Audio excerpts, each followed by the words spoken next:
Praise the Lord. ஆண்டவராகிய இயேசு கிறிஸ்து நாமத்திலே வாழ்த்துகிறேன். தேவனுடைய பிரசன்னமும் கிருபையும் உங்களோடு இருப்பதாக. அருமையானவர்களே, மீகா தீர்க்கதரிசன புத்தகத்திலே 7ஆம் அதிகாரம் 15ஆம் வசனம், உங்களை அதிசயங்களை காண பண்ணுவேன். யோபு கூட சொல்றார், ஆராய்ந்து முடியாத பெரிய காரியமும் எண்ணி முடியாத அதிசயங்களை அவர் செய்கிறவர். உன்னை அதிசயங்களை காண பண்ணுவேன், ஆராய்ந்து முடியாத பெரிய காரியமும் எண்ணி முடியாத அதிசயம் செய்கிறவர் என்று சொல்லுகிறவன் வறுமையிலே, தரித்திரத்திலே, வியாதியிலே, இழப்பிலே, நஷ்டத்திலே வாழ்ந்த போது கூட தேவனுடைய தெய்வீகத்தை, தெய்வனுடைய வல்லமை அவன் உணர்ந்தவனாக பேசுகிறான். ஆமென். இன்றைக்கு நம்முடைய வாழ்க்கையில எப்படிப்பட்ட உணர்வு, தெய்வனை பற்றி எப்படிப்பட்ட உணர்வு அவர் தன்னை நம்புகிற மக்களை சொல்கிறார். எகிப்து தேசத்திலே நடந்தது போலவே, எப்படி இந்த பார்வோன் என்கிற ஒருவன் தேவன் யார், அவருடைய வல்லமை யார், அவருடைய வல்லமை எது, அவர் எப்படிப்பட்ட தேவன் என்பதை அவன் அறிந்து கொள்வதற்கு அவர் மகத்துவமான கிரிகளை செய்தார். தண்ணீரை இரத்தமாக மாற்றினார், செங்கடலை பிளந்தார், அவர்கள் பயப்படும்படியாய் தலைச்செருப்பை அடித்து அங்கே சங்காரம் பண்ணினார் மக்களை.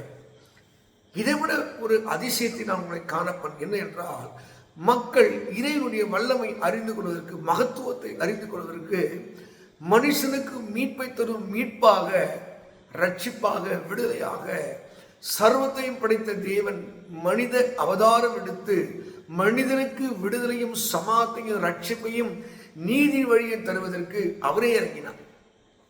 எகிப்திலே ஒரு கூட்டம் மக்களுக்கு விடுதலை தருவதற்கு, அற்புதம் செய்வதற்கு அவர் அதிசயங்களை செய்து அற்புதமாய் அவர்களை கொண்டு வந்தார். ஆனால் இப்பொழுதோ சர்வலோக மக்களையும் மீட்பதற்கு, விடுதலை தருவதற்கு, பாவத்தை மன்னிப்பதற்கு, சுகத்தை தருவதற்கு, நல்வாழ்வை தருவதற்கு, அவங்க எழுந்ததெல்லாம் திருப்பி கொள்வதற்கு, அவங்களுக்கு ஒரு ஆறுதலை தருவதற்கு, நொறுங்கி போனவர்களையும் கைவிடப்பட்டவர்களை தேர்தல் அடித்து தேற்றுவதற்கு தேவன் மரணம் அறிந்த சிலுவை மரணத்தை தன்னை தாழ்த்தி, தான் தேவனுடைய பிள்ளை என்பதை கொள்ளையடின பொருளாக எண்ணாமல் அவர் சிலுவையில் மரணம் தன்னை தாழ்த்தி அவரை நம்புகிறவர்களுக்கு இலவசமான ரட்சிப்பையும் மீட்பையும் தருவதற்காகவே இந்த அதிசயமான தேவன் பூமியில வந்தார்.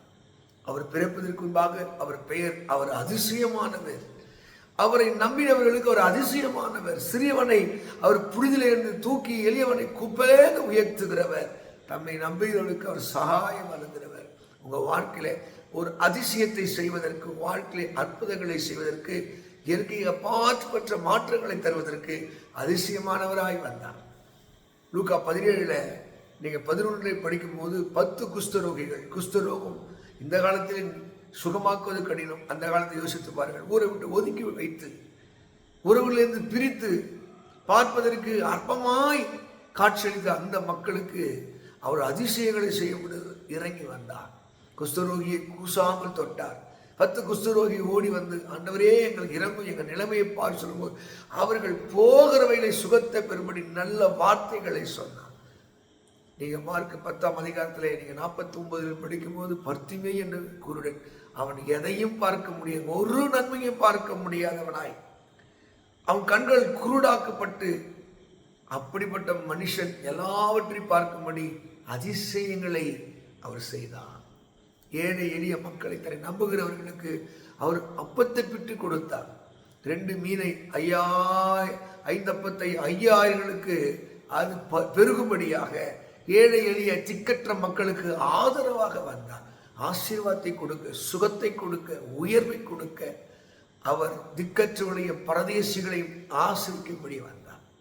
பாருங்க, 38 வருஷமாய் அந்த பெதஸ்தா குளத்திலே கிடந்தவன், கேட்பாரற்று கிடந்தவன், அனாதையாய் கிடந்தவன், அவனுக்கு அடைக்கலம் கொடுக்கும்படியாய் உன் படுக்கை எடுத்துக்கொண்டு போப்பா என்று சொல்லி அவனுக்கு ஒரு அதிசயத்தை செய்தான்.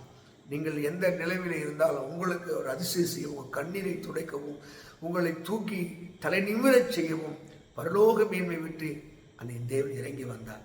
உங்கள் வாழ்க்கையில ஒரு அதிசயம் நடக்க வேண்டும் என்றால், அற்புதத்தை நீங்கள் காண வேண்டும் என்றால் அந்த தேவனை கூப்பிடுங்கள். யாரெல்லாம் அவரை நம்புகிறார்களோ, கூப்பிடுகிறார்களோ, அவருடைய கண்ணீரை அவரை துடைப்பது மாத்திரமல்ல, கண்ணீர் வராதபடி காக்கிறவருமாய் இருக்கிறார். உங்களை அதிசயங்களை செய்கிற தேவன், உங்கள் கண்ணீரை துடைக்கிற தேவன் இன்றைக்கும் அருகிலே வருகிறார். சங்கீதம் 145 சங்கீதம் 18 வசனத்திலே உண்மையாய் தம்மை நோக்கி கூப்பிடுகளுக்கு அவர் சமீபமாய் இருக்கிறார். கண்ணீரை துடைக்கக்கூடிய வருகிறார். உங்கள் துக்கங்களை மாற்றுவார். ஆராய்ந்து முடியாத பெரிய காரியமும் எண்ணி முடியாத அதிசயங்களை செய்கிறார் என்று சொன்ன யோபு வாழ்க்கையிலே மீண்டும் இழந்த செல்வங்களையும் மேன்மைகளை திரும்பி கொடுத்தார். யோபு 42:10 படிக்கிற பொழுது யோபுடைய முன்னிலைமையும் பின்னிலைமையிலும் அவருடைய நிலை 2 மடங்கு ஆசைப்படும். அவன் பின்னிலை கேடு உள்ளதாய் நஷ்டமாக, ஆனால் இப்போ வருகிற புது வாழ்வு மேன்மையாக மாறினது. யோபுவை இரட்டத்தனையாக ஆசீர்வதித்தார். பிள்ளைகளை கொடுத்தார், சொத்துக்களை கொடுத்தார். அவன் நம்பினபடியே அவர் ஆராய்ந்து முடியாத பெரிய காரியம், எண்ணி முடியாத அதிசயத்தையும் செய்கிறவர். உங்கள் வாழ்க்கை அப்படிதான். நம்பி பாருங்கள், அற்புதத்தின் மேல் அற்புதத்தை காண்பீர்கள். மீகா 7:15 படி உங்களை தேவன் அதிசயங்களை காணும்படி செய்வாராக. ஆமென். God bless you. God bless you.